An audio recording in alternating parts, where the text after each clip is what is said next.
حضرت ربیہ رضی اللہ تعالی عنہ رسول کریم صلی اللہ علیہ وسلم کے جب سامنے آئے تو ان کے کپڑوں پر زرد رنگ لگا ہوا تھا۔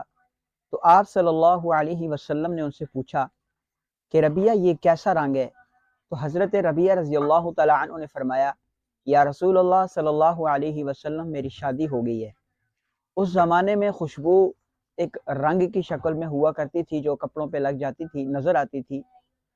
تو آپ صلی اللہ علیہ وسلم نے بڑی خوشی کا اظہار فرمایا، لیکن ہماری طرح کا گلہ شکوہ نہیں کیا کہ ربیہ چھوڑو یار، بلایا نہیں ہے ہمیں، یا تیری بیوی کیا جہیز لے کے آئی ہے، یا تم نے کون سے ڈھوم بلائے تھے، کون سا کام کیا تھا، کون سی رسمیں کی ہیں، کون سی نہیں کی ہیں، نہیں، بلکہ رسول اللہ صلی اللہ علیہ وسلم نے حضرت ربیہ رضی اللہ تعالی عنہ کو مبارک دی اور فرمایا کہ ولیمہ کیا ہے یا نہیں کیا۔ تو حضرت ربیہ رضی اللہ تعالی عنہ نے فرمایا یا رسول اللہ صلی اللہ علیہ وسلم ابھی تک تو نہیں کیا۔ تو آپ علیہ الصلاۃ والسلام نے فرمایا کہ ولیمہ کرو، اگرچہ بکری کا ایک بچہ ہی کیوں نہ ہو۔ شادی کے ان واقعات میں سے ہمیں یہ سبق ملتا ہے کہ ہمارا جو اسلامی